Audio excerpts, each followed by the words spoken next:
welcome to our special talk of today. Most of you probably will remember one of the hardest linguistic wars of the last decades was fought when a linguist came out of the Brazilian jungle, having done field work on the language he was studying for quite a long time, the Pirahan, and claiming that in the language that he had learned with Piraha, he could not find any evidence for recursive syntax, so that Noam Chomsky was wrong.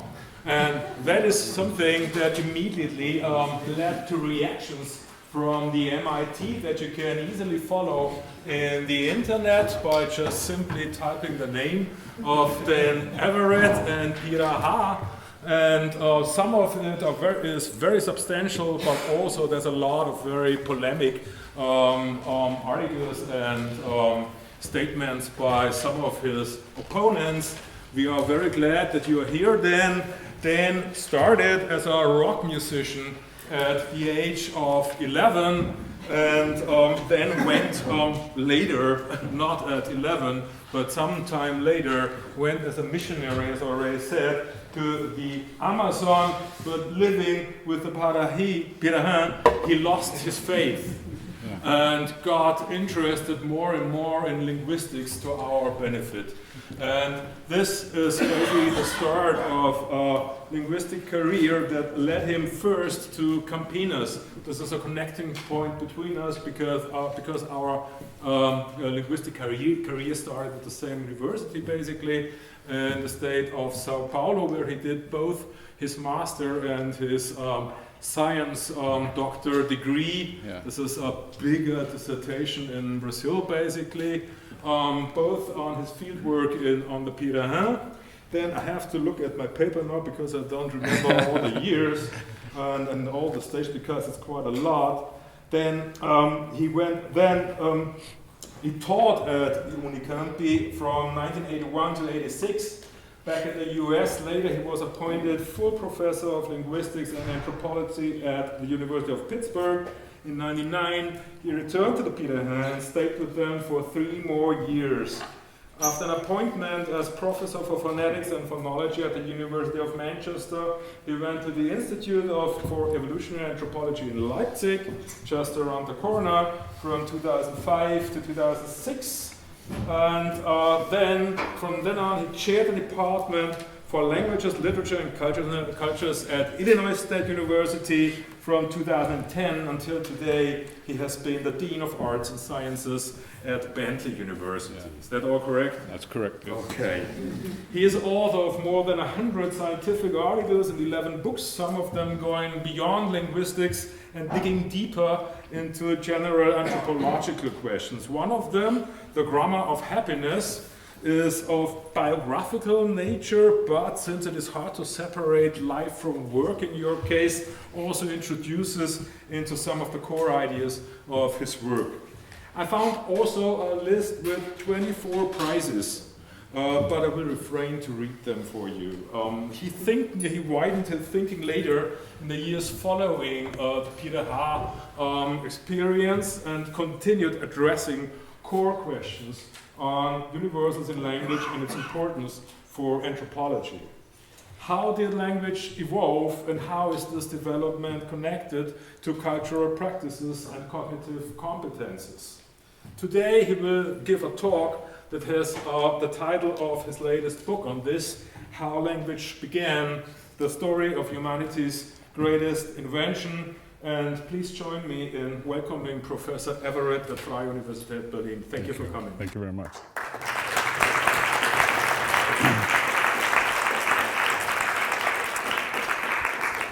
So, thank you very much for having me here. I could give this in Portuguese or Piraha, but I'll choose English because I'm not, unfortunately, capable of giving this lecture in German.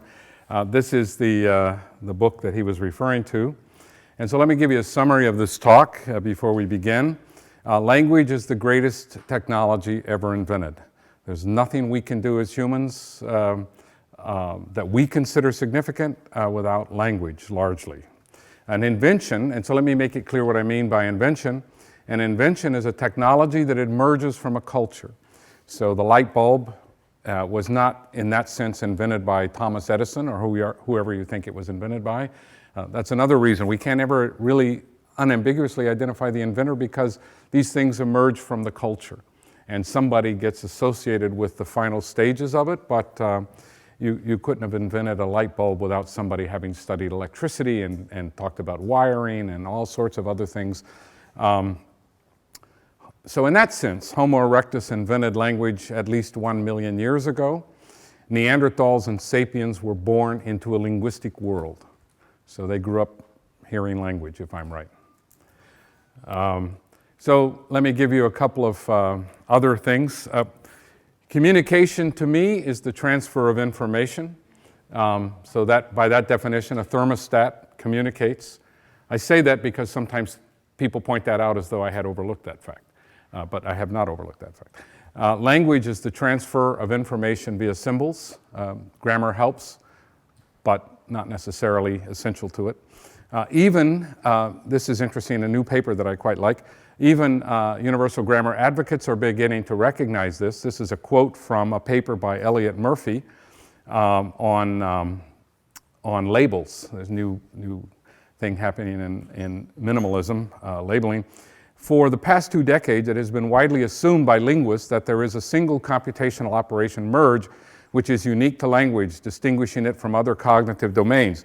It is shown in this paper that the operation label, not merge, constitutes the evolutionary novelty which distinguishes human language from non-human computational systems. So I wrote Elliot and I said, so now we have minimalist semiotics. We have a view of symbols as basic to minimalism. Looking in the wrong places is one thing that archaeologists and linguists have done when they look for the origin of language. Many or most archaeologists investigating the evidence for early language have been sold on the formalist idea that grammar is the defining feature of language, but complex grammar is neither necessary nor sufficient for human language. It's insufficient because we know that there are systems with grammars that aren't language, such as DNA, the hierarchical structure of information and tasks across wide domains. It's unnecessary, as I'll try to convince you, because at least hierarchical and recursive grammars are not found in all the world's languages.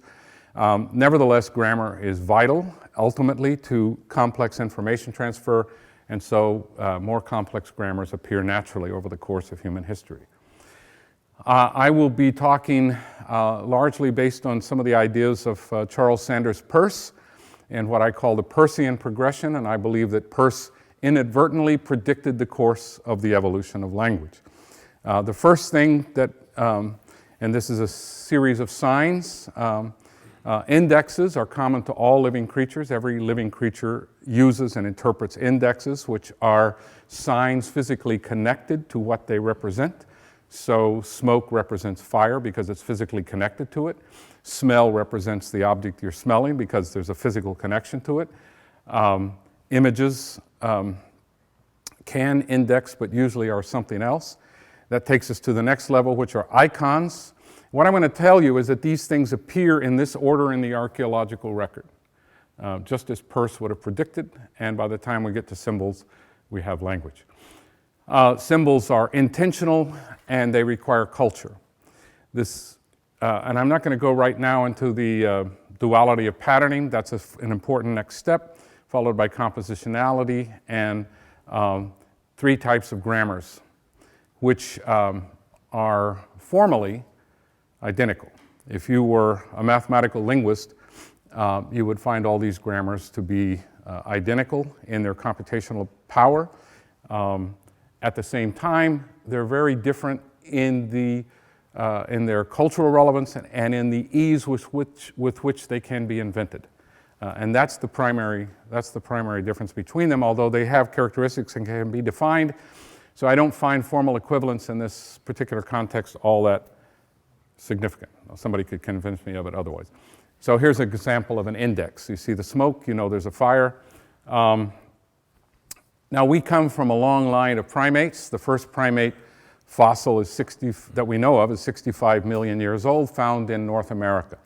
It's a funny thing to think the first primate was in what is today North America. But so we have the lemurs on the one side, then we come into they have dry noses and wet noses.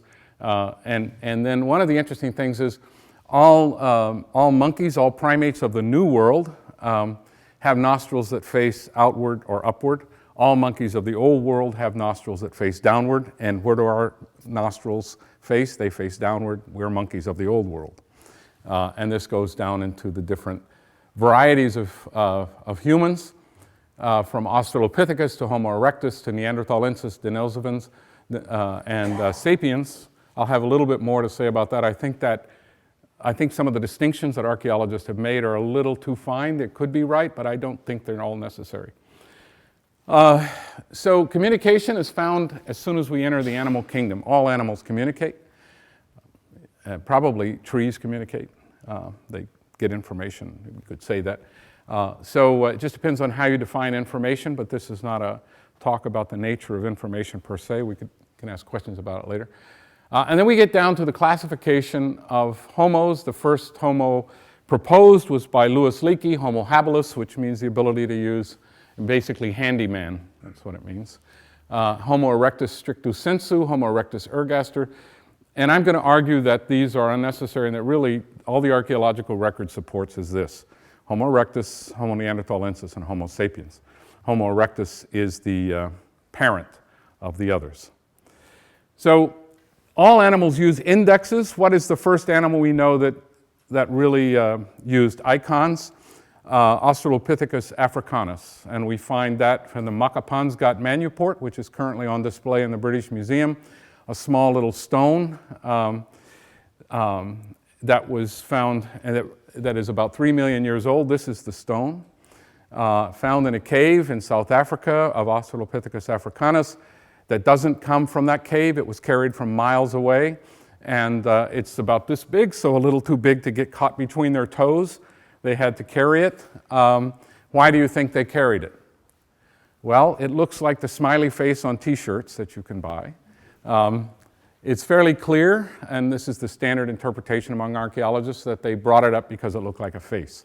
It's an interesting, they didn't make this, it was just found like this. It attracted their attention, so they recognized icons 3 million years ago, and they carried this to their cave. This is Australopithecus africanus. He's about this tall, shorter than me, very strong, totally upright, walked like a human, and had a brain bigger than a chimpanzee, well, the same size as a chimpanzee's brain, but organized a little differently. It was left evidence that it was more intelligent. You can see the larger gut on Australopithecus. As we evolved into humans, our guts got smaller, unless we drink too much beer. And, but our actual intestines, the size of our intestines, the length of our intestines went down. This took less energy for us because we started cooking our food.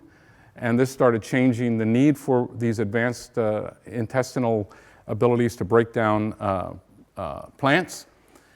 Our face started to change because we no longer needed the strong chewing power of eating raw plants. We were able to eat meat, which is a much higher source of protein.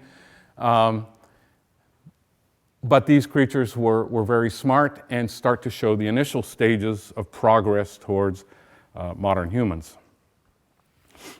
Symbols. What are symbols? So we're going to get to these now. These are going to be a very important part. They're conventional, emphasized representations that are associations of physical form and semantics or culture. There's no necessary condition. So that's why we have different languages, because we've chosen to use different symbols. That's one of the biggest things that, so what is the hardest thing about learning another language? Well, there's grammar. There's also a long list of symbols you have to memorize, words. Emicization,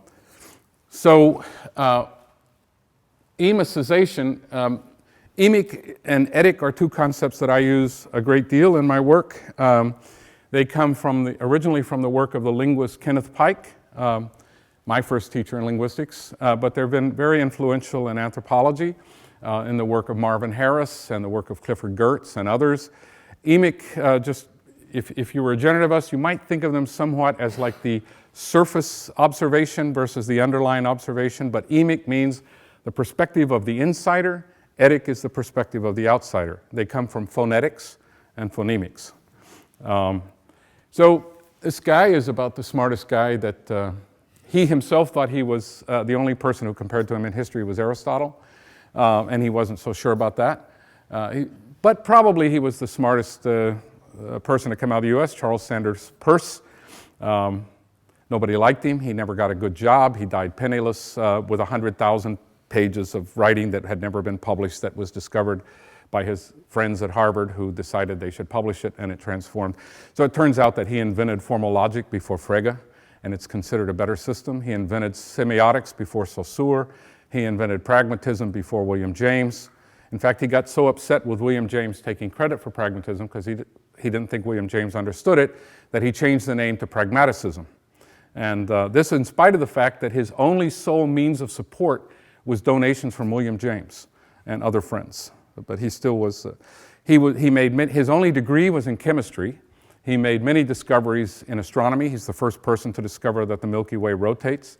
He's developed what is still the greatest two-dimensional projection from a three-dimensional space of map of the Earth. He was considered at his time the greatest mathematician in the United States. And in the marginal notes to Bertrand Russell's and Alfred North Whitehead's Principia Mathematica, he says bumbling idiots. He had a very low opinion of their mathematical abilities. But so that's why he was never employed, really. I mean, that's actually the main reason he was never employed is because he was seen leaving a hotel with a woman who wasn't his wife. So he was fired from Johns Hopkins and was never hired again because of moral turpitude. But he also was hard to get along. Anyway, I'm writing a book on him, Peircean Linguistics, a chapter in the history of empiricist thought. So what is language? Language is at least all of this stuff. It is a connection between psychology, culture, conversational analysis, history, phonetics, semantics, the lexicon. There's no simple analysis of languages. All these components coming together. One of the most important features of language is underdetermination. We never say what we mean, and we never mean what we say. So if a politician tells you that, you know they're lying. Because we always fail to say all that we mean. Most of what we mean has to be recovered from the context. The syntax works like a filter on top of that. That's where we get vagueness and ambiguity, and then work by Steve Piantadosi and Ted Gibson of MIT. Steve's at Rochester University. They argued that ambiguity and vagueness in natural language show that it evolved for communication. The opposite of what's often assumed by those things. Any natural communicative system should have, will have, must have ambiguity and vagueness. So Peirce, again, inadvertently predicted the course of language evolution, indexes, icons, symbols. This is our mom and dad, Homo erectus. So I've done genetic studies on DNA, so I know that 97% of my ancestry is Northern European. A little bit of percentage, not as much as my wife though, is Neanderthal. I have Ashkenazi Jew, which I never knew before, and Latin, which I felt, but I never knew. But anyway, it doesn't really matter because we all go back to these guys. Whatever your DNA says, this is mom and dad. What were their physical characteristics? Erectus stood, I should have converted this to centimeters, 5'8" to 5'11". They weighed about 140 to 170 pounds. They had a 950 cc brain average versus 1,450 for Neanderthals, 950 to 1,300 for Sapiens, and 9,000 for sperm whales. So as the sperm whale brain shows, size doesn't matter. At least it's not the sole determining characteristic. 950, so most humans have an average brain size of 1,300 to 1,350 cc's. But there are many European descended females that have an average brain size of 950 cc. That's not sexist because they show no difference in intelligence from, it seems that we were more intelligent than Neanderthals, but we'll really never know. And I'll have a little bit to say about why they disappeared, and it didn't have anything to do with relative clauses. More primitive vocal apparatus. So the vocal apparatus of Erectus was more like that of a gorilla. They didn't have a hyoid bone that could properly anchor their larynx to give it the full pitch modulation abilities that we have. They couldn't make all the vowels that we have. They had a more primitive form of the FOXP2 gene than we have, which means their brains process things more slowly, and they could articulate less slowly. By the way, I hope nobody still believes that's a language gene. It's just a gene that does a lot of stuff and affects language too. Does that have any implications for them speaking language? Not really. They were still capable of language, just not, they wouldn't have spoken as fast as us, and it would have been harder for us to understand them. They were the smartest creature in the history of the world until Neanderthals and Sapiens were found. They were far smarter than any modern ape or gorilla. I mean, they did things that are absolutely beyond any other animal's capability except ours. They were more successful than we are. They lived for 1.8 million years, almost 2 million years. We've so far been alive 200,000 years, our species. They lived 10 times longer than us. They coexisted with human beings for at least 140,000 years. And probably Homo sapiens stayed away from them because they had much thicker bones. They were much stronger. They may not have been as smart, but that might have been to their advantage in some cases. We're known as the gracile Homo because we have even the toughest man alive has a very thin, frail skeleton compared to Homo erectus or Neanderthalensis. Then the next icon that we find in the record, it's not necessarily the next one, but it's about 500,000 years old, found and collected by Homo erectus and found in Morocco. They carried this around with them, so fairly human-like in their thinking. They made tools. Oldowan tools are the first version of their tools, stone tools. These were made from about 2.5 million years ago to 1.2 million years ago. So 2.5 is before Homo erectus, so we actually find these being used by some Australopithecines. But don't be deceived, these are still hard to make, even though they just look like rocks. They're hard to make, and these are 3 separate tools with different functions. And these were used for quite some time. And then the next phase in tool making appears at Julian Tools, 1.6 million years ago to 200,000 years ago, so even used by some sapiens perhaps. And you can see these are more refined tools. They require more work. An average graduate student at a US PhD program in archaeology learning to make these, which some programs require that their students be able to learn, takes about 500 hours to learn how to make one of these. And so these are not trivial. These take training. And even these are primitive compared to the Levallois tools, which are found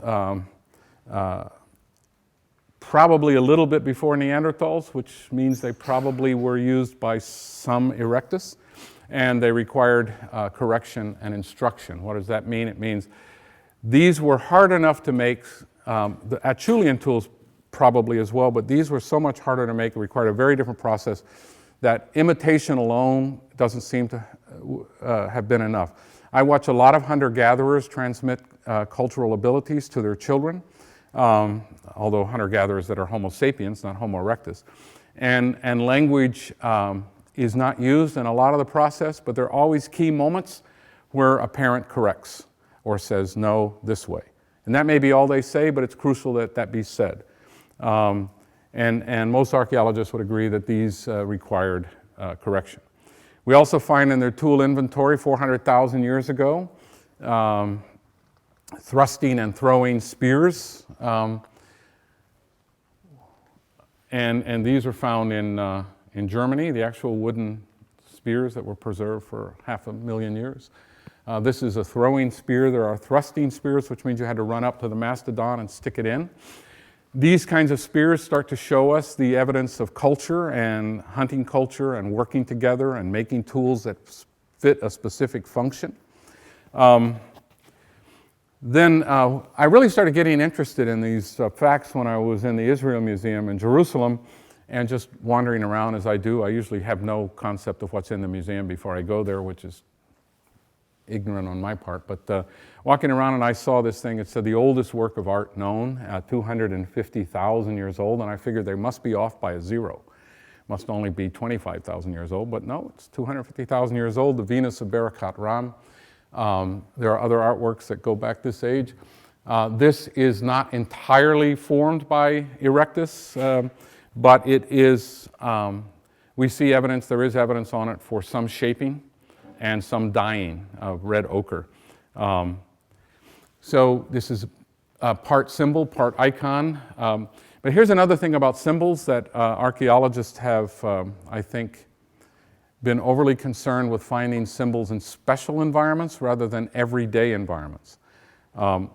If you have a tool, say a pen that you use, or a shovel or something like that, you use it and you set it aside, but if you see it later, even with the environment not around, that tool means something to you.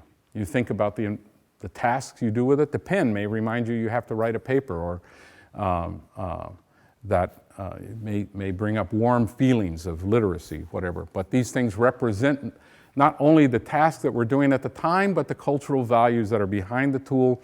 So in that sense, for human societies, when we have evidence of culture, tools are symbols. They're indexes. So think about the cross that when I was a Christian, I thought Jesus died on. Well, he may have died on it, but I don't think he came back from it.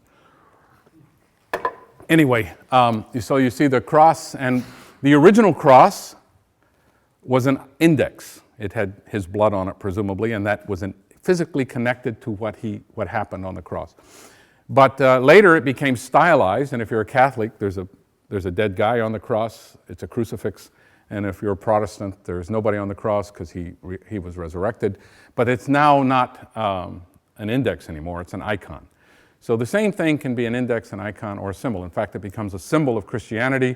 And so you get the red cross versus the red crescent. Another thing, 750,000 years old in Java, is a shell that is where there are indentations intentionally made with a shark's tooth. The other thing about the indentations is that they weren't accidentally made. They required strong pressure to make the indentation in the shell and no lifting up. They had to be made constantly across the shell. This shell, and so you can see the indentations. That's done by Homo erectus 750,000 years ago. What were they doing? I don't know, one can speculate, but it does show them trying to represent things, or not, I wouldn't say represent, but it shows them active with an object in ways that we don't find from any other creature. This is in the book. I had to get permission to use all the photos in the book, and it turns out that the only person who owns this photo is a retired professor in Amsterdam, so I had to get him to give me permission to use it, and he said, no charge, you can just use it, and I had to get that in writing too. I could have paid him, but since he said that. Anyway, this is a rare photo, but it's a very interesting piece. The next thing that we find, which is fascinating, is a 900,000-year-old settlement in modern-day Israel, Gesher Benot Yaakov, being excavated still. And what we're finding, what I say we in a general sense, I mean they, are finding is that Erectus organized their settlements quite carefully, so there was a portion of the settlement that was used for processing plants, another portion of the settlement that was used for processing animals, and another portion that was used for general living. So they show the ability to use symbols and icons. They show the ability to, they show cultural evidence for culture. Here they show not only evidence for culture, but planning and organization. And then one of the most important facts that archaeologists have ignored, and many of them still deny, but there's really overwhelming evidence for this, that oceans were no barrier to Erectus. The problem with accepting the idea that Erectus could sail, that made boats and sailed, is the realization that these were not as stupid as we thought, these creatures. So I'll give you a quote from, our ancestors have often been painted as unintelligent brutes. However, this simply is not the case. Evidence suggests that at least Homo erectus and perhaps pre-erectus hominids were early seafarers. Based on this evidence, it seems that our early ancestors were successful seafarers. Biological studies suggest that considerable numbers of founder population are required for viable colonization. So every island where we find evidence for Erectus means that 20 to 50 of them had to arrive roughly at the same time to start a colony. This particular is found in this book, Stone Age Sailors, Paleolithic seafaring in the Mediterranean. But actually the most interesting examples are not in the Mediterranean. Those are interesting too. There is an archaeologist in Australia, Robert Bednarik, who has used stone tools to actually make the kinds of boats built on the materials they would have needed and had available, and sailed it with 20 to 30 people with water to the islands that Erectus made it to. So the first island I want to talk about is Flores, which is in Indonesia, which also has another species of Homo that is unusual, called the hobbit, Homo floresiensis, on this island. Now, one of the interesting things about Flores is a million years ago until the present, it has been about 25 miles from the nearest land. And the other thing about it is that it is surrounded by one of the most powerful currents in the world, the Pacific Thoroughfare. You cannot swim there, although elephants can. They're some of the best swimmers we know about, and stegodonts actually did swim there. You also can't just, from where Erectus would have had to have come, you can't simply jump on a log and float there, because you would have been washed out to sea. You have to apply tremendous physical force to get there. Some people have suggested that they got there by tsunami. I'll tell you why they didn't get there by tsunami, because there's several things. One, tsunami's force is to land and not to the ocean, although some things get called out there. But to get populations of 20 to 40 people on all the islands we're going to talk about, I don't think, it sounds less plausible that Erectus was waiting for tsunamis to come and then writing those out. And in fact, one of the islands, there's very little tsunami activity that could have been responsible. So this is actually the island of Flores, although I don't think that Erectus' arrival was quite like that. I was looking for pictures of the island of Flores, and this came up, so I figured I'd include it. So it's really Flores, but not, in fact, an actual photo. So in 2004, a team of Russian archaeologists began excavation on the island of Socotra, about 150 miles off of Yemen. And this is really someplace very hard to get to. You can't see it from shore. And we find evidence for settlements by Erectus on Socotra. We find evidence of Oldowan tools and other tools. So it seems that they got to Socotra, and that would have required also a large population.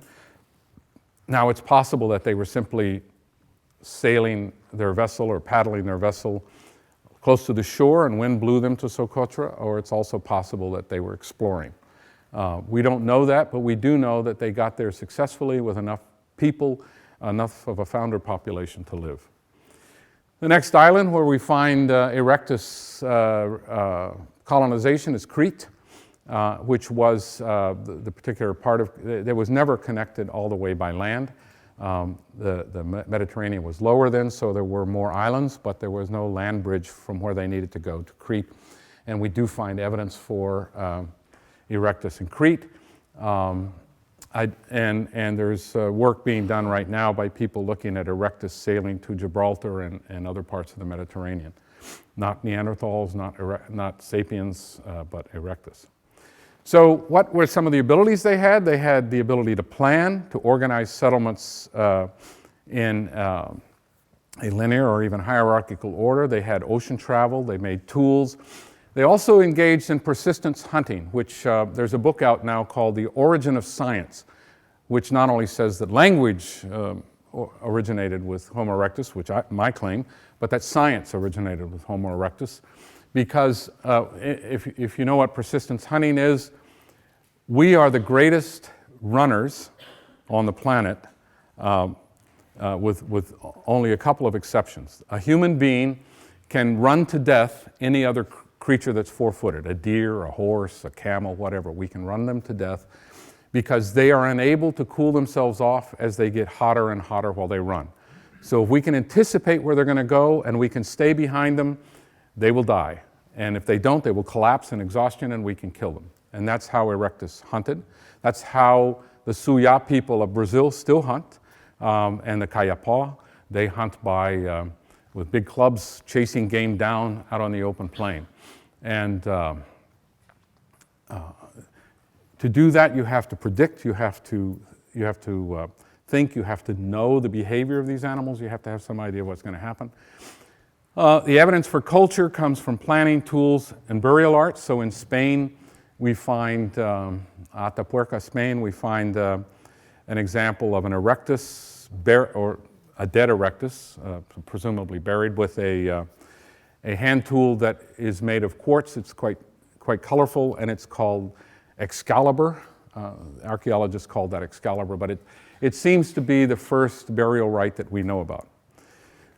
So they had symbols, which were tools, burial, art, evidence for convention.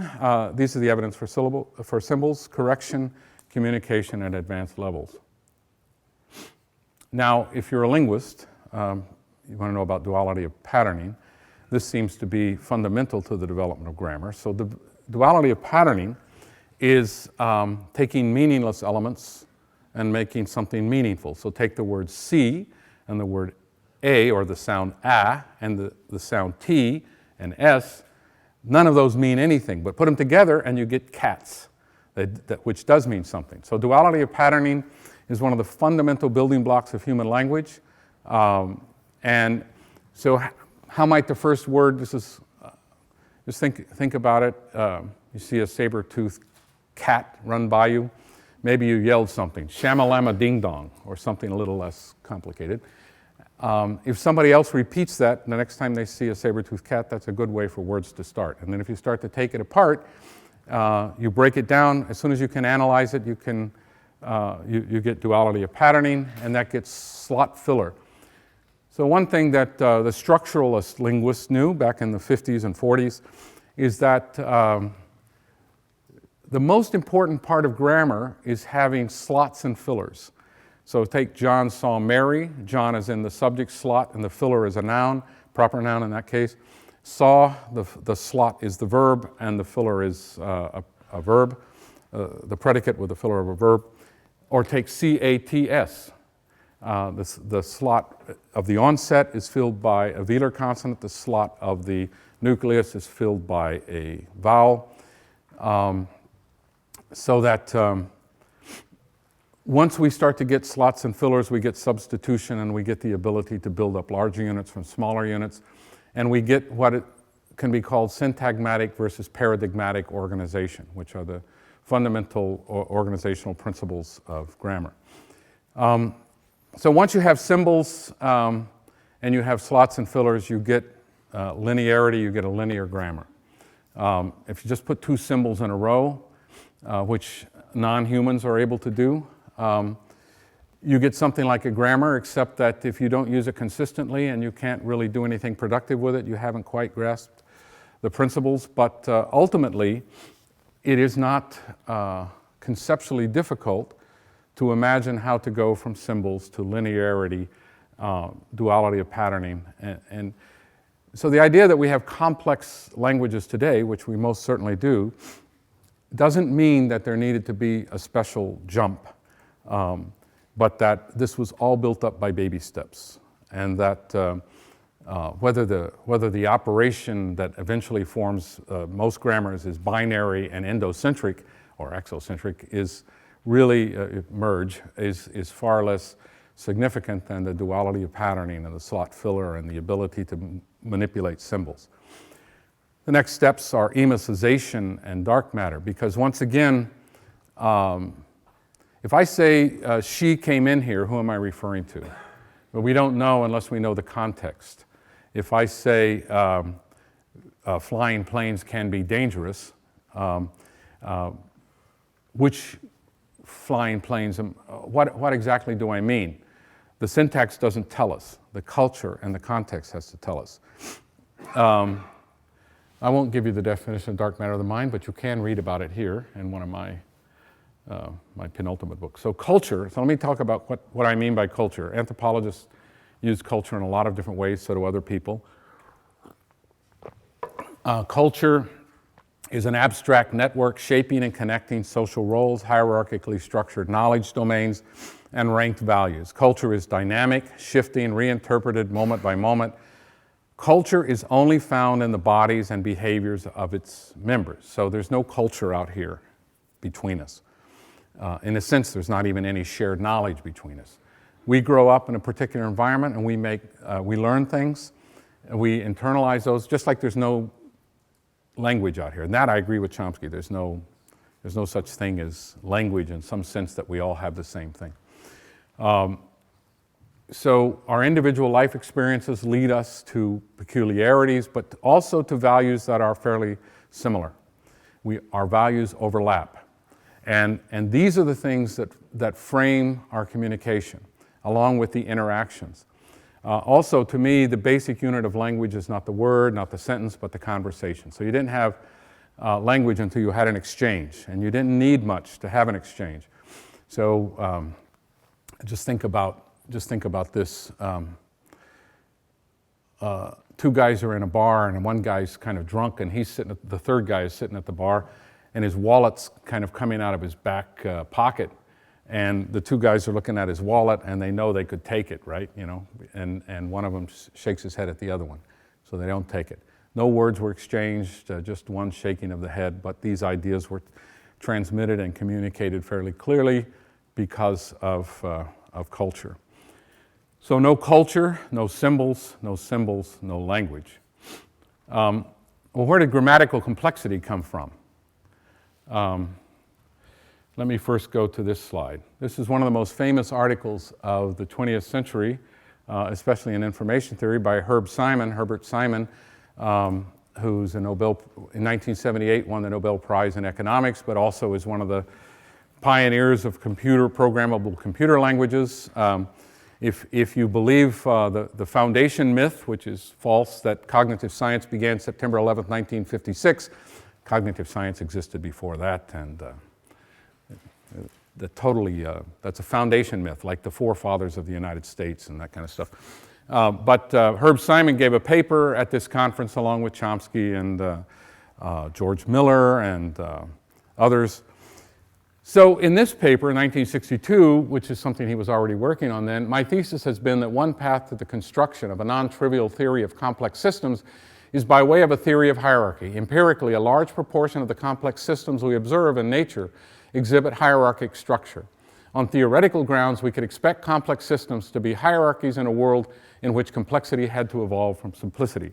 The natural course of evolution, and he shows this throughout nature. In fact, the example he gives is not from language, but from watchmaking, showing that watchmaking is far more efficient if it's hierarchical, and even more efficient if it's recursively hierarchical. So these are, in his view, these things develop naturally from simple systems as soon as the information to be transmitted becomes more complex. So I want to argue that there are, I do argue it in the book, here I just say it. There are G1 grammars, Pitaha and Riao, for example, still spoken, that is, languages with linearity but no obvious hierarchy or recursion in the grammar. Interestingly enough, there's some views of universal grammar that are completely compatible with this. For example, Ray Jackendoff's view. I gave Ray all the same data that I used, and he went through it, and he said, I don't see any evidence for recursion in here. And so in his more recent paper with Eva Wittenberg, they argue that Pitaha doesn't have recursion. But of course, that fits Ray's theory, because grammar should go from non-recursive to recursive, just as I believe, except I don't need or want universal grammar. It's been argued by Fred Carlson, so I'll give him the credit or the blame for this, that standard European languages are hierarchy without recursion. So in his corpus, and looking at these, he sees no evidence for recursion in standard European languages. But he does see embedding, which is not recursion, and some hierarchical structure. G3 languages, which are the vast majority of languages, are recursive. Why would languages have recursion? Hierarchy and recursion are useful devices for organizing complex information flow. So take the example, Peter spoke, the moon is green cheese. Mary spoke, Bill spoke, the moon is green cheese. What does that mean? Peter said, compare that with Peter said that Mary said that Bill said that the moon is green cheese. That's actually easier to understand, even though it's not particularly easy to understand. The upper way is how the Pitaha might say it, although they would never describe it like that, but that would be available to them. The bottom, So if you want to say these complex things, because your information rate is faster, that's fine. But you can think of other examples. So think of English examples like you drink, you drive, you go to jail. That's got a recursive interpretation, but there's no recursive syntax. Which brings me to another point. It's often the case that we confuse how we talk with how we think. Recursive thinking is not dependent on recursive language. Recursive language is dependent on recursive thinking. So imagine that recursion was in fact a genetic mutation, and that one day a woman woke up with relative clauses. Nobody would have understood her, right? Because you need the gene to make it, you need the gene to understand it. This is not a plausible evolutionary scenario. However, imagine that, that all people have developed a cognitive capability because they use recursion in lots of areas. We know that animals use recursion. There's really interesting work in Israel by Ilan Golani, who has shown that mice use recursive search strategies for plotting out new areas. And there are work on cows and deer showing recursive strategies in the way they explore their environment. You need recursive thinking, but you also need a big brain. Human intelligence should not be underestimated.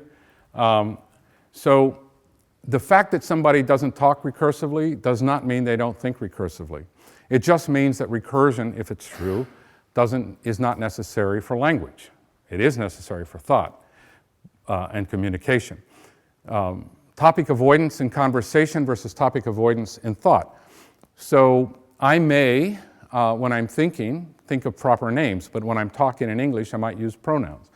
That doesn't mean that I cannot think in proper names, or if I think in pronouns, that I can't speak in proper names. You have to be very careful with thinking that how we talk is a direct map on how we think. And if I were giving another talk about the role of culture in the cognitive sciences, there's a lot more evidence for that. So why did Erectus disappear? They overlapped with us for 140,000 years, and then they disappeared. Neanderthals disappeared. Why is that? Well, most American Indians disappeared too, and we happen to know why they disappeared. They were wiped out. Humans have always been good at genocide. I don't think any Jews suffered in Germany because of relative clauses. It had nothing to do with that. They lived for roughly 2 million years. They overlap with Sapiens for roughly 140,000 years. Possible causes of extinction could have been language, could have been intelligence, could have been genocide, could have been dogs. There's a recent book out from Harvard University Press called The Invaders, in which the author argues that the greatest single advantage of Homo sapiens was they domesticated dogs and they could out-hunt any other Homo species. So as the proud owner of dogs, I think that's a great hypothesis. There is evidence that they used dogs for hunting and that other species didn't. Take two people and put them in a hostile environment and tell them that only one can walk out alive. Who's going to win? Not the most articulate, the smartest, or maybe the toughest, but let's say they're of equal strength. The Taino people of Columbus, genocidal monster that we have a holiday in name of in the US, wiped out the Taino people of Hispaniola when he got there. Had nothing to do with their language. Or did Erectus in fact disappear? One could argue that we are Erectus. We coexisted along with them, but we came from them as well. Erectus left Africa 1.9 million years ago, and by 1.8 million years ago, they were in Beijing, they were in Europe, they were in Indonesia, they were on Socotra, they were in Africa. We came along much later, from Erectus as well, and then went out of Africa at the same time. Roughly, probably now, the most recent evidence is that we left Africa about 300,000 years ago, which is 100,000 years older than most people think our species is. So we probably have been around for about 400,000 years. Another picture of Erectus. These are artist impressions. So how did they differ from us? They were about as tall as us. They were stronger than us. They were almost as intelligent as us. They couldn't make the full range of sounds. Why doesn't a gorilla talk? Because they're not smart enough. I'm surprised this doesn't occur to people, that the vocal apparatus of a gorilla is a total red herring about whether they can talk or not. Language is about communication via symbols. The fact that other species have grammar is relatively irrelevant to the origin of language. So they couldn't make all the sounds, but I gave this talk at the American Association for the Advancement of Science, and an evolutionary biologist was sitting in the front who specializes, it turns out, on the evolution of the vocal apparatus of Homo erectus. And he made me very happy by standing up and saying, this is the first time I think I can understand why the evolution of the vocal apparatus was so rapid in Homo erectus. We see it really starting to change with Homo erectus, long before we get to Neanderthals. Why is that? Speech follows language. If you get a creature, say Homo sapiens, that has a fully developed vocal apparatus for human speech, that means language existed before them, just necessarily, because speech follows language. So the fact that some monkey can make the same range of sounds that we can would be totally irrelevant. How many sounds do you need to have a language? Well, think of computers. How many sounds do computers have? 2, 0 and 1. They have 2 sounds. So, and with those, you can say anything as long as you have humans interpreting it. We know of modern languages, Pitaha has, if you're a Pitaha woman, you have 3 vowels and 7 consonants. If you're a Pitaha man, you have 3 vowels and 8 consonants, and you also have 2 tones for both. If you're a speaker of Hawaiian, you have 15 or so sounds. If you're a speaker of Rhodocos, you have 11. That's the smallest we know about. And you can get by just fine with 11 sounds. You could actually get by with 2 sounds, and in fact you could get by with 1 sound, but it just becomes hard to remember the things. So you can say ah means dog, and ah means my dog, and ah means the dog runs. I mean, it's just hard to remember those things, but you could just use length and 1 vowel. They had the capability not of making e, ah, oo, as far as we can tell. Those are nice vowels to be able to make. We sacrificed a great deal to be able to make those vowels. We can no longer talk while we eat without risk of killing ourselves and choking to death, unlike any other primate and unlike human infants, because our tongue moved farther back in our mouth, which gives us the ability to articulate these great vowels, e, ah, oo, which is why they're found in every language. But Pitahas can talk with their mouth full because they have hum speech. So in addition to being able to make these vowels, and whatever vowels they made, they had enough capability of making some sounds. They had the capability of modulating pitch, but not as well as us, and certainly gestures. They had all the ingredients to have a human language. That doesn't mean proto-language. I don't think there's really any evidence for such a thing as proto-language. It's like calling a Model T a proto-car. It's a car. Okay. If you can, you have the symbols you need to talk about the things you need to talk about. The number of symbols you have and the complexity of the information transfer is determined by your culture. And so we see the typical things that had to change for us to appear. The brow ridges, which we don't know why those are there, but probably to shade in the eyes, who knows. The sloping forehead that leaves a smaller space for the brain, but a thicker skull. The protruding jaw.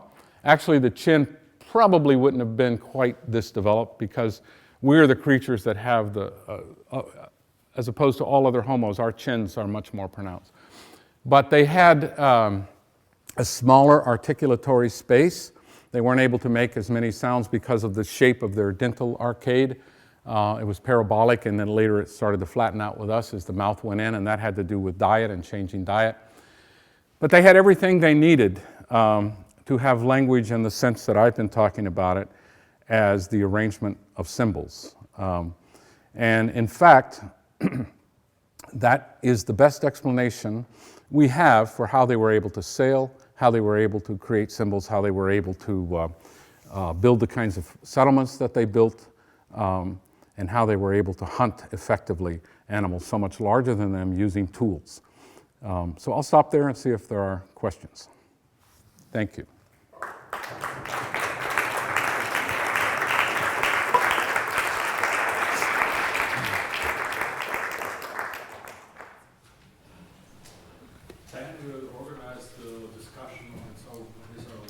Yeah. Just if there are questions, comments, objections.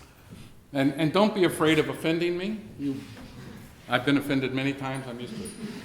Yeah, thank you very much. That was very interesting. At one point, you very briefly made a relatively strong point, saying that all culture, I'm not sure exactly how you put it, something like all culture is in the individual and not in the collective or in the right. Community. I'm inclined to say the exact opposite, that nothing is in the individual and everything is in the community. I can see why you say this, because of course whatever is in the collective, it consists of individuals, and I also see your arguments. But I'm wondering if it's not at least a dialectic relationship between cultural strands that are both shared and also sort of visible in individual behavior, in individual action and interaction. So whether you would perhaps want to admit that there is something, that it's probably a question that is not easy to solve. Well, let me tell you why I think this way. Doesn't mean that I'm right, of course. When I'm working with the Piraha in the jungle, they ask me the names of plants and animals in English. They want to know what we call them. So I'm always asking them what you call them in Piraha. Now it turns out that every Piraha knows the species name of every tree, and they don't just call things tree. They call them by their species name according to their classification, not the same as we would use. And they ask me, what do you call this? Tree? What do you call that? Tree? What do you call that? Tree? You guys just have one word? Well, some people in my society know more than one word. So if I need to know more, I don't have the internet in the jungle, but normally I would just go to the internet. So what does that mean? Does that mean that I'm sharing my knowledge with people who've made the internet? It means that individuals have cooperated. Cooperation is not the same as sharing. I do believe that we're part of networks. We learn from those networks. We store our individual knowledge elsewhere. So I take notes on things, and I sometimes forget what I took notes about, but my knowledge is stored there. I put it there. But this doesn't mean that that your knowledge is my knowledge. It simply means that I can avail myself of your knowledge. So I have learned things as an individual, and that overlaps when I've been raised in the same environment as you and seen all these people and how they behave, how I begin to acquire my own values. So for example, Houston and Detroit are the two fattest cities on the planet as far as we know, the highest rate of obesity. Paris is not. And by the way, did you know that humans are the only creatures that routinely store large amounts of fat? Most animals don't do that. I mean, my dogs do, but that's a different matter. But if you take a chimpanzee in the zoo, their body fat is far greater than the body fat of a chimpanzee in the wild, but it's still only 5%. There are a lot of elite athletes that would love to have a body fat percentage of 5%. Most humans, even our most elite humans, have a body fat percentage higher than most animals. Part of the reason for that is to feed this massive amount of saturated fat in our skull. The brain is largely saturated fat, and it takes 20% of our calories, and it eats them whether we're asleep or not. And some creatures have decided not to have a brain, like the jellyfish, and we decided to invest a lot in it. So getting back to Paris versus Detroit, everybody in Detroit likes good food. I think everybody in Paris likes good food. Let's assume they do. Everybody in Detroit wants to be in shape, I assume. Everybody in Paris wants to be in shape. So they have those values in common. But let's assume that in Paris, value of being in shape is higher than the value of good food. And in Detroit, the value of good food is higher than the value of being in shape.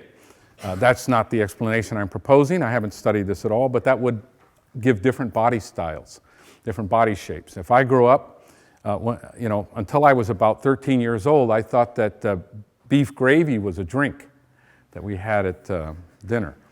We never had a meal without a stack of white bread and beef gravy and mashed potatoes and fried food, and all of our vegetables were fried and battered. But all the men in my family worked hard. So at the turn of the 20th century, the average male needed 6,000 calories a day to maintain body weight because of physical labor. If I don't run or work out, according to my Apple Watch, I'm only burning 1,900 calories a day, which is basically what I can get in a cheese sandwich. So I don't need to eat much, but I learned to eat much. The fact that other people in the same society eat a lot too is not that we share our knowledge, but that we've grown up in the same society. So I see your point as well, and I do believe that the environment we're in is part of our cognitive environment. But I think it's metaphysical to talk about things that exist between us, like some sort of force field. I'm not so sure I believe in shared knowledge. I just think of overlapping knowledge, which is why none of us have the same grammar, even from the same family. We have slightly different grammars. What Chomsky calls I language, which I think makes sense. Yes? I would like to go back to your introduction to your talk and ask you about your motivation to refer to language as a technology. When I think of technology, I think of modern times, modern societies, and of industrialization. And I think of separating complex machinery from human agency. So to the extent that human agents, when they work with machines, are sort of reduced to pushing buttons, and then the machine sort of goes on and it has a complex mechanism it works by, and those mechanisms are very rigid and they sort of mathematical and you can't sort of, human hands cannot influence them. So it's not really the same. So today talking of technology is not the same as, for example, Plato talked of techne and technical skills, because there it was sort of the human hand crafting things, doing things and knowing how. And so I was wondering, when you talk of linguistic behavior, for example, you gave those examples, she came in, you said it depends on the context whether or not that communicates anything, because if someone doesn't know who she is, then there's no meaning sort of to she attached to this. And generally, the way I understand your conception of language is that it's very adaptive, and sort of in context we work out what works and what doesn't. So we constantly assemble linguistic means depending on who we talk to. Just as I constantly now have to I have to find out whether you nod or whether you don't nod, and whether you understand me or not. And if you don't nod, then I try to explain more and further more. So what I'm asking is, how useful is it to refer to language as a technology, and doesn't technology, the way I've sort of introduced or defined it here, bring us closer back to generative conceptions of grammar and being a mechanism or module that is not subject to human agency, but rather locked in our brain and we can't influence. Well, all technology is malleable in the hands of its users. I can use a car to drive down the road, or I can use a car to drive into a store window. There's all sorts of things I can do with it. But let me give you an example of language as a technology. Among the Pitaha, we've done a great number of experiments. When I say we, I mean Peter Gordon of Columbia University, Mike Frank of Stanford University, Ted Gibson of MIT, and Steve Piantadosi of the University of Rochester. And over the years, we've done a number of experiments with the Pitaha. Also, Caleb Everett of University of Miami and his mother have done a number of experiments. And what we find is that the Pitaha not only they don't have no numbers, not even the number one, and that's pretty easily established now experimentally. It's well established. So when we do a number of experiments, they are unable to, so we put, say, 10 spools of thread, and then put 10 balloons over here, and they're supposed to line up the balloons with the spools of thread. Very few of them can do that. Some can, some can't. Put the spools of thread orthogonally to the balloons and tell them to match the balloons to the number of spools of thread. They cannot do that. That's really hard. Drop a spool of thread, 10 spools of thread into a can where they can no longer see them. You drop 10 times, and ask them to drop the same number of balloons in. It's impossible. Why is that? Because if you don't have words for number, you cannot remember that much. That's what George Miller showed, right? You can't remember more than 7. Just think of that. After 3 million years of the evolution of humans from Australopithecines, we can't remember more than 7 things at a time. Not a particularly great accomplishment of evolution, although we think we're really smart, but not so smart. But the Pitaha can't remember these without tools. It's a technology that is required to manipulate numbers. Numerical cognition requires words for numbers, except for the numbers 1 to 3. They don't recognize the numbers, they don't have numbers for 1 to 3, but they can deal fairly easily with concepts of 1 to 3, which we know every human can. That again goes all the way back to George Miller's work. So it is a culturally created device for cognitive accomplishment. And in that sense, whether you're building a community or whether you're counting or whether you're describing colors, whether you're telling people how to meet you down on the street, language is just a technology like my Apple Maps, which have saved me more than once on this trip to Germany. So if you want to call it, I mean,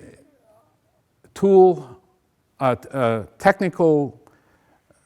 technique versus a technology, I don't call it a technique because it's not just the doing. There are stored symbols, and these are technological things.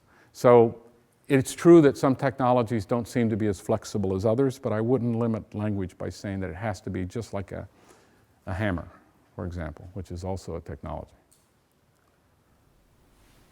Yes? I have just a very brief question. You said that you did all sorts of experiments with the Pitaha, Yeah. and you also administered intelligence tests and didn't find a difference given the right test. Yeah. So my question would be, did you check their working memory? And Yes. We did tests, and I described these in a paper that I hope will be coming out before too long on the role of culture in the cognitive sciences. When I published my first paper in 2005 on culture and grammar, it never occurred to me that one conclusion that people would draw was that the Pitaha were stupid, because they are not stupid.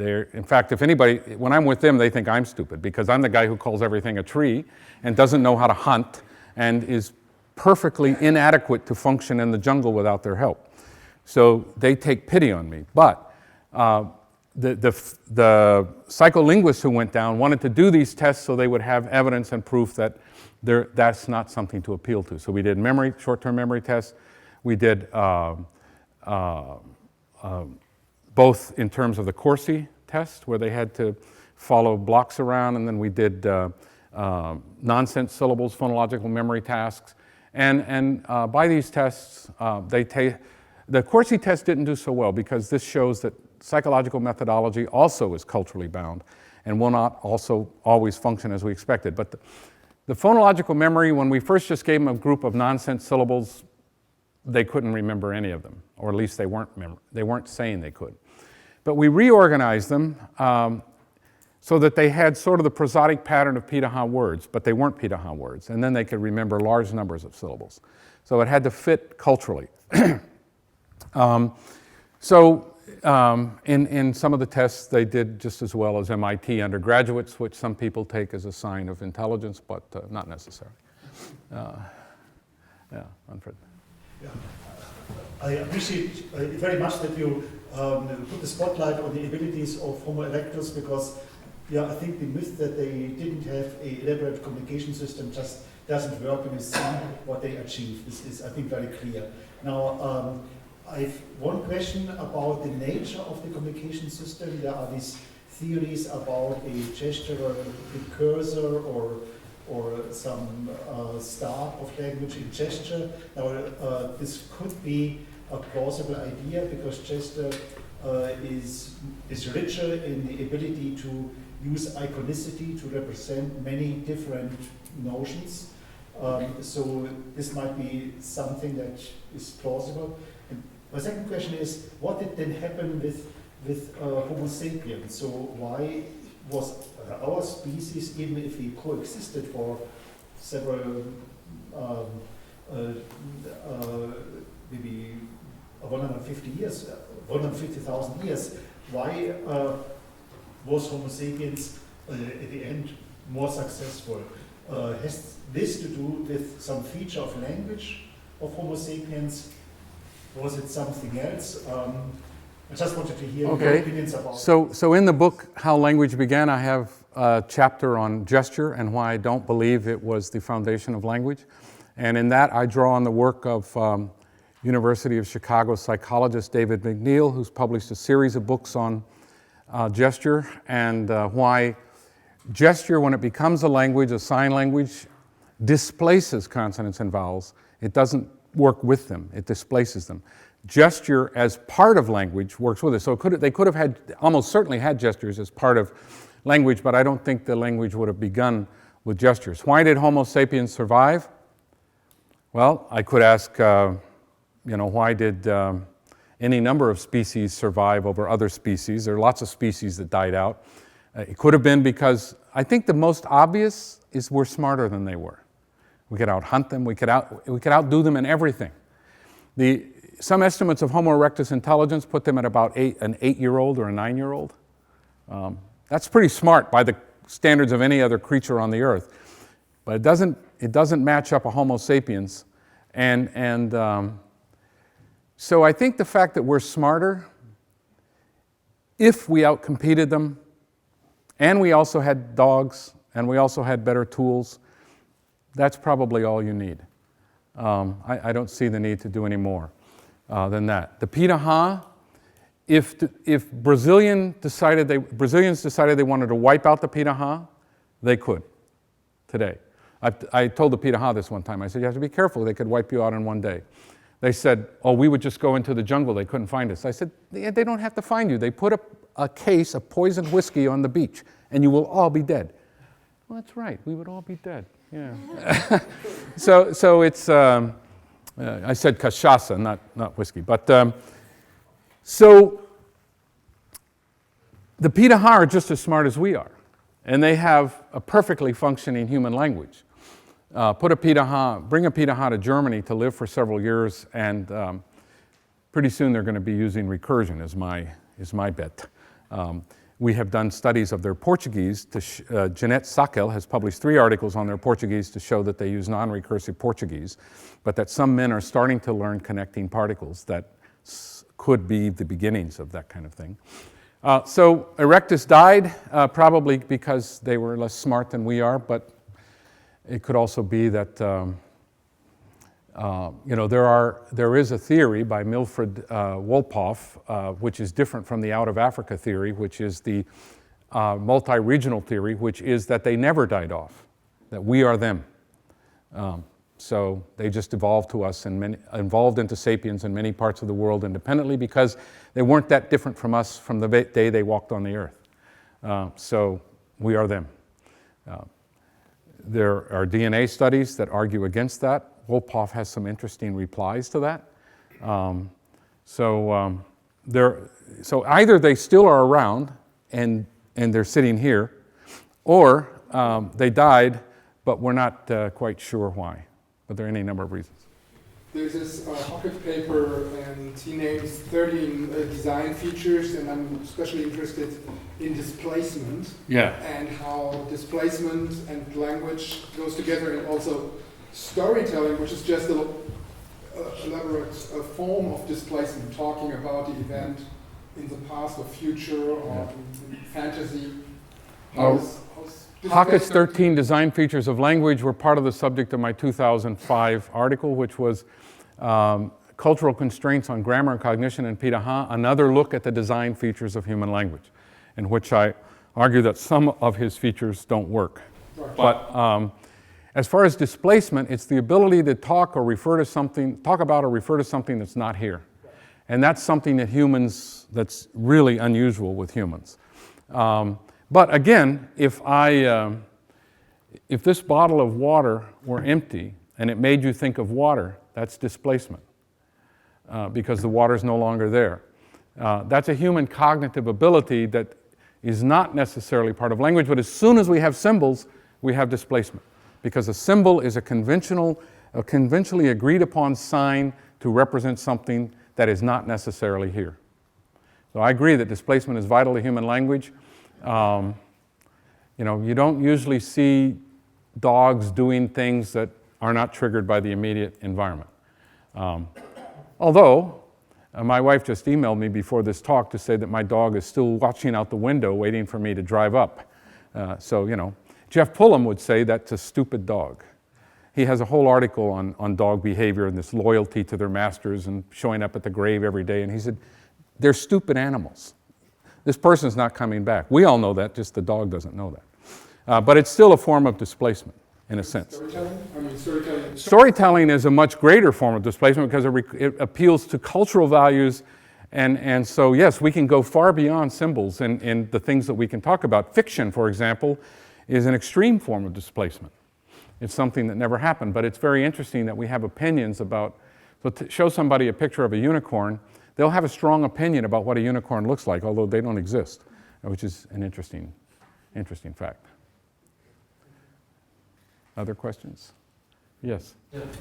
I was wondering whether what you said about recursion could be sort of linked to literacy in a certain way.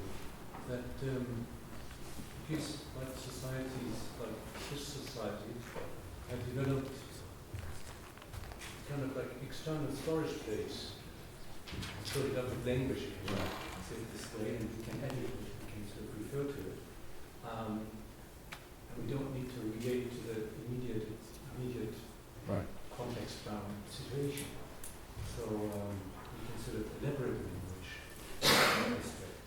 Yeah, literacy is a great example of culture affecting grammar. People sometimes find it hard to believe that culture can affect grammar. Look at any book. It's totally affecting grammar. In fact, it affects our brains. People who have become literate have differently constructed brains. They have more myelith sheaths, they have more white matter, and this has been seen in many experiments. When people become literate, their brains change, language changes. You're much more likely in at least some context to find complex language in written form than in spoken form. And you're also, it's the greatest example of displacement. We have language just sitting there on a shelf. So we have a library that's just storage of displaced language. So a good question, good example. The first person to point out to me the effects of literacy, which I should have known on my own, was Dan Slobin. He came up to me one time after a talk and says, I don't see the controversy about grammar being affected by culture, because anybody who's ever studied human literacy knows that that happens regularly.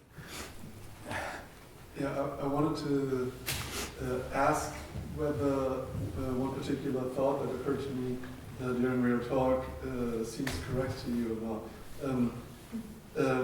So if the capability to communicate in language feeds back into human or into genome and into can be afterwards inherited and forms not just humans but humanoids of all sorts, then I don't really see how the process in the case of Erectus would have stopped at some point, because it's a self it's a backfeeding process that will become stronger and stronger, and it might have developed in this sense with Sapiens, but it seems that it didn't with Erectus. So for some reason that we don't really know, we got smarter than them. Yeah. Right? Well, we could be the result of that feedback. So if we are Erectus, then it didn't stop. It does seem to have stopped with us, though. We don't seem to be evolving biologically, and part of the reason for that is I mean, there could be some circumstances in which we are. Actually, you do see evidence of culture affecting it. So I'll give you 3 examples of culture affecting biology, because it's well known. This is called the Baldwin effect, or it's also called the dual inheritance theory of evolution. So recently it's been reported that Indonesian divers who dive without equipment up to 100 feet below the ocean and have done this for hundreds of years have bigger spleens than others. And the reason for that is those spleens enable them to process oxygen while they're diving more efficiently, so they can actually dive better, so their bodies have evolved to fit their cultural practices. Another example is lactase persistence. So most of us, not us in this room actually, but most people of the world, when you can only digest and break down the enzyme lactose with a special, you can only break down lactose with the special enzyme lactase. That usually turns off after about 3 years of age, 4 years of age, as soon as you stop nursing. But for some societies, those that raise cattle and use lots of dairy milk, it doesn't shut off. For most individuals, it persists throughout the rest of their life. We have altered the course of our development as individuals, and we have kept an infantile feature much longer throughout our lives to be able to take advantage of that. For other societies, one of the functions of cheese and yogurt is to break down that lactase acid anyway. So some people can't drink milk and eat cheese, but that's another example of it. And the final example that I'll give you right now is from Tibet, that people who live over a certain altitude in Tibet in the last 3,000 years have developed greater pulmonary capacity and ability to process oxygen so that they can breathe more effectively at those higher altitudes. So these are all examples of where culture has affected biology, which is interesting because if you think about language variation, if language were on the genes, what that predicts is that not every person can speak every language. It does not predict that everybody can speak every language. That's predicted by the idea that language is general cognition. But the idea that language is on the genes predicts that not everybody can speak the same language. It predicts that there would be mutations that would lead to some populations being able to learn their language more quickly at the expense of being able to learn other languages. We see this in all forms of human behavior. There's no particular reason it wouldn't happen. So the greatest example, the greatest evidence on behalf of universal grammar would be to find a population that cannot learn a language with a particular feature, such as pro-drop. I don't know if people still talk about pro-drop. Probably not, because it never amounted to anything anyway. These are all examples of dual inheritance. And would they had the feedback? They lived for 2 million years. I don't know that they got smarter, but we don't have enough information on that. So they either became us, in which case they got much smarter, or they just died because they weren't smart enough in the right period of time. Because remember, they were the lords of the universe. No creature could outcompete them until we showed up. And we showed up fairly suddenly in their life history, and we outcompeted them. There was not time for them to develop. Human brains seem to have developed during the Pleistocene, with glaciers coming and going and having to change. So some primates evolved physical characteristics to handle the changes, but not as well as evolving mental characteristics. So the interesting thing about human evolution is that we have evolved away from modularity and away from instincts towards cognitive flexibility. So that's why evolutionary psychology, as it's a particular movement of it, is an oxymoron. It's absolutely non-evolutionary in its basis. That's not how humans work. It's not the course of evolution that we see. We see greater lack of specialization in the brain and more general cognitive abilities. That doesn't mean there aren't parts of the brain that are specialized, so for one thing, our emotional centers are specialized for certain emotions, and they go all the way back to reptiles. They're millions and millions of years old. How they're interpreted is a cultural matter, but all humans have certain emotions in common. That's just, we can see that in the brain. That's not a mystery. That's actually there. Other questions? Yes, Yeah. I have a question still. I readily agree with you that all the facts that you showed us about Erectus tell us something that we would need for all these tasks to have a complex language, like having some certain features that you find in human language also, but not in other semiotic systems, like of other animals or other communicative sound structures like music language, and that is something like dating shift. I need something for negation, I need something for, say, quantification, but I can do all this with lexical means. So I kind of lost the track exactly what all this has to do with recursive syntax, since, as you told us, I can have 3 types of grammar that you presented within one language.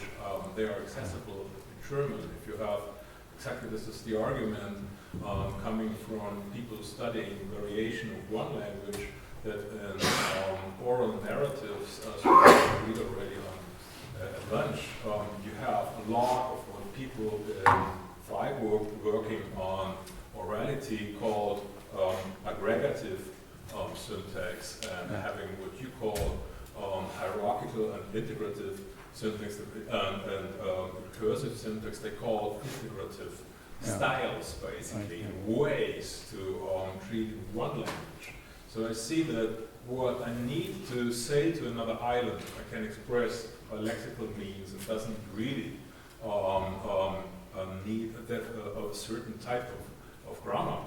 And I can also see that recursivity is present or not within one language. Yeah. Then maybe the whole question about recursivity of grammar is not related to this evolution. Well, I actually don't think it is. So my claim is that it's not. It's that in the sense that everybody's probably capable of recursion. So if you take quantifiers, though, quantifiers that take scope over a single clause don't require recursion, but some quantifiers in other languages take scope over multiple clauses, and that seems to require at least embedding and probably recursion. So P2H doesn't have what some syntacticians call neg raising. So you can't get an embedded negative to take, you can't get an embedded in one clause to take scope over another clause. They don't have quantifiers. They don't have all, each, and every. They don't have those things. And you can demonstrate fairly easily that they don't have those things.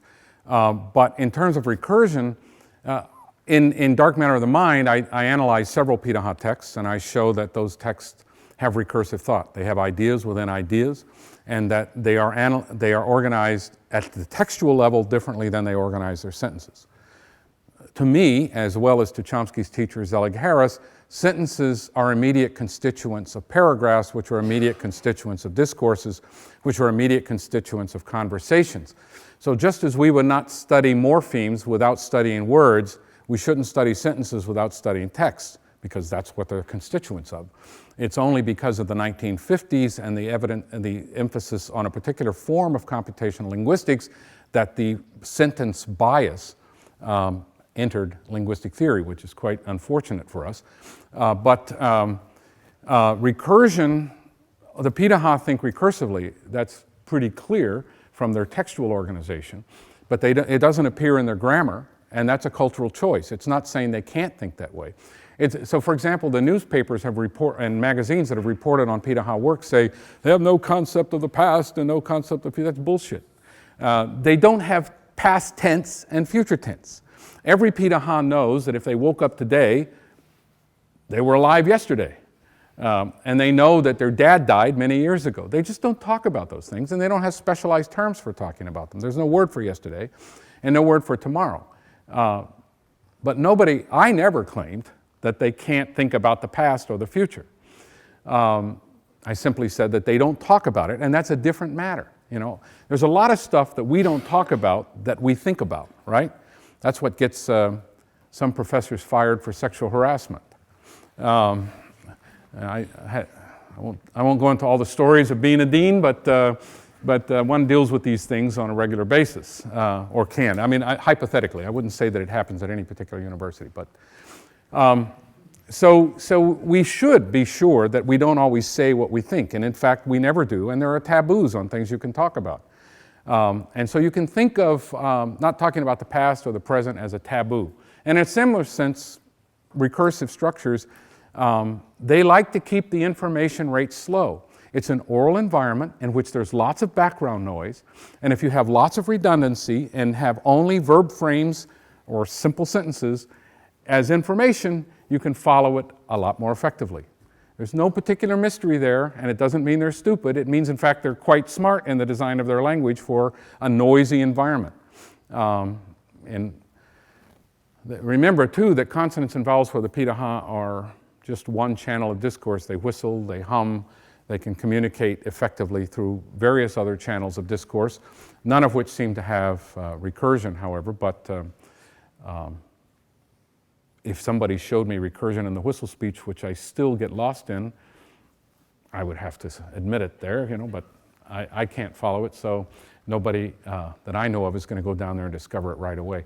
As I told somebody asked me at the LSA, I talked at the LSA, and they said, "Could you be wrong?" I said, "Well, hell yeah, I could be wrong. Who knows if I'm right or wrong? I mean, I'm doing the best I can here. I'm just one guy up against this language, which is pretty damn complicated." And but I said, "You're not going to find out if I'm right or wrong very easily. It's not that easy to find out." There's only two other people in the world who speak Pitaha fluently besides the Pitaha, and that's Steve Sheldon. So when we wrote the article in PLOS One on the analysis of whether Pitaha texts show evidence for recursion, we deliberately avoided my texts and used texts collected by Steve Sheldon. And we deliberately did not ask me how to translate them or whether translation was right. We asked Steve Sheldon how to do that. And he had to go over them. He's about 80 years old, but he still speaks Pitaha fluently. And my ex-wife even gave some input into that. So how many dissertations are there on German or English? How many people are working on a PhD on German? By the way, let me remind you, there are 7,000 languages in the world, 5,000 of which need grammars, at least. But how many of those dissertations agree completely? None. So if somebody else went to write a grammar of Pitaha, would they agree with me completely? That would be kind of silly. I wouldn't probably agree with myself. In fact, all the data that's been used against me is from my 1983 doctoral dissertation. So I told some of my critics, I said, "You're having me debate myself because you don't know anything. You're just using my own data, and I know that data. I'm the one who put it there. So did you think I forgot?" How many people have done a dissertation and then changed their mind 30 years later? It's been 35 years now since I wrote that dissertation. I haven't changed my mind about all that much. In fact, when I read it, I'm still proud of it, except there's some things I did wrong.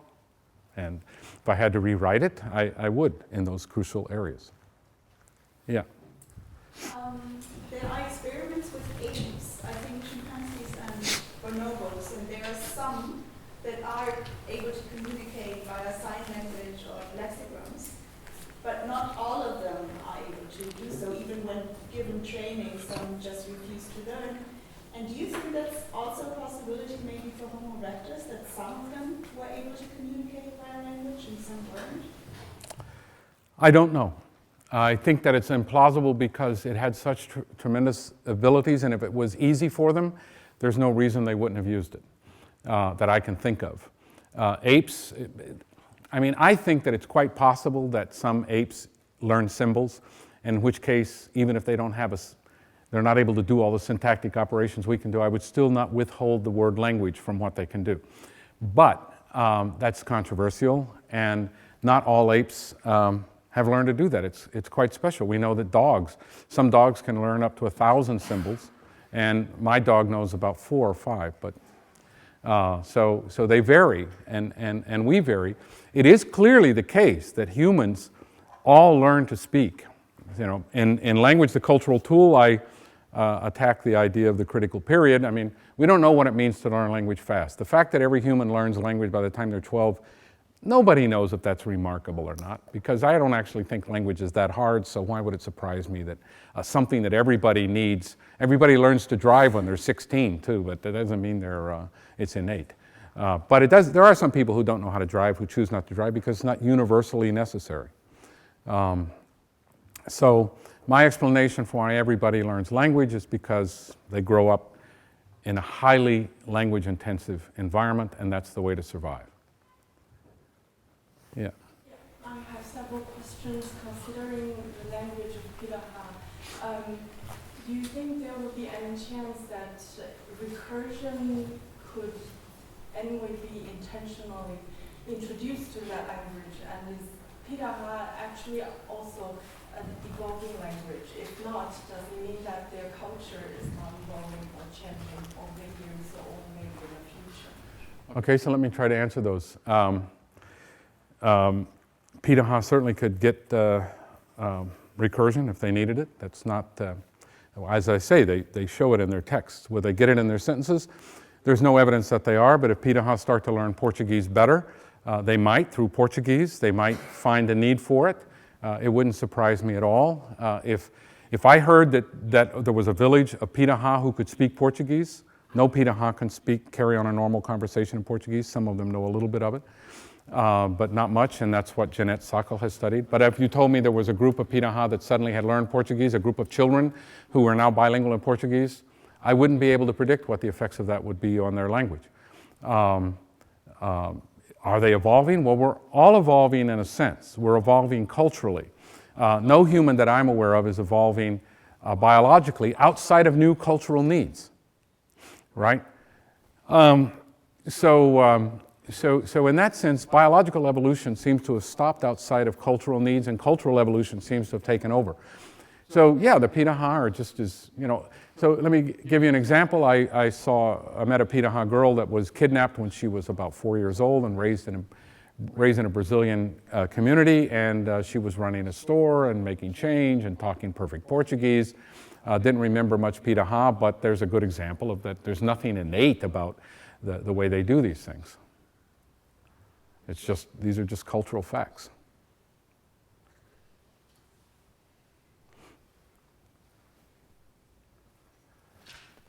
Oh, sorry. Yeah. If I may ask a question again. You've been talking a lot about language evolution going in parallel with cognitive evolution.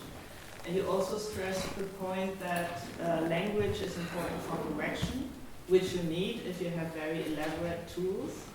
And I was wondering whether we know anything about the development of children of Homo erectus as compared to the Neanderthaler and compared to Homo sapiens, because I thought that if you have very helpless children who need quite a long time to grow up to become independent, maybe that would be pressure to develop a more elaborate communicative system, because that wouldn't be really a situation where you need correction. Yeah. Anything known? That's a very good point. Yeah, we do know that they had different life histories than we do. We do know that they developed into adulthood faster than we do, that they matured physically faster than we do. So they had less of a childhood than we have.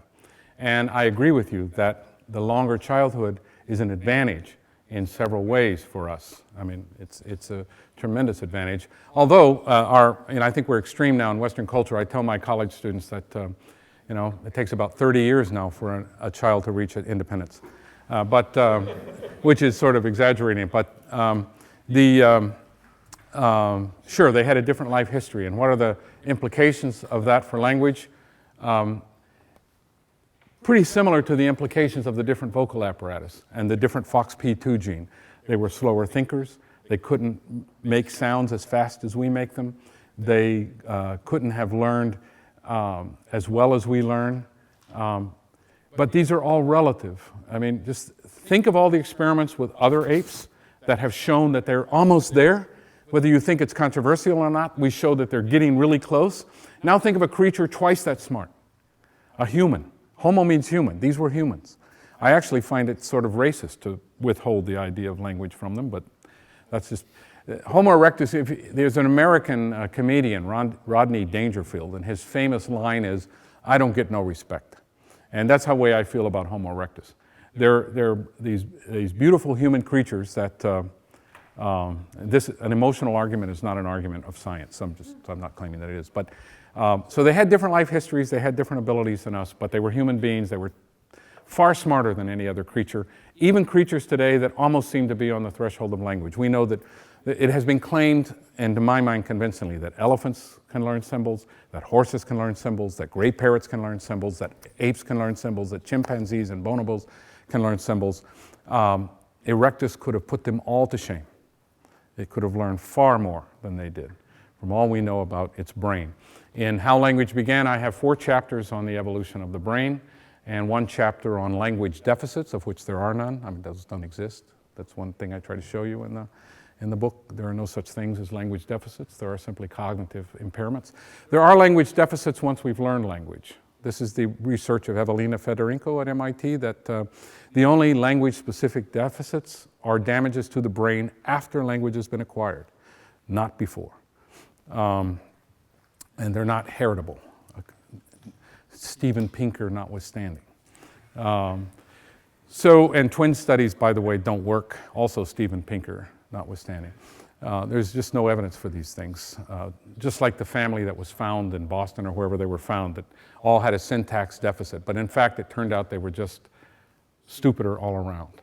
They had some maxillary problems, but it wasn't a syntax deficit.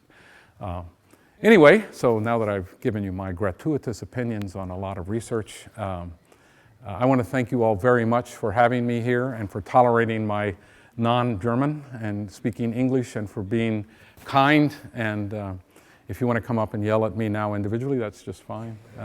Thank you very much.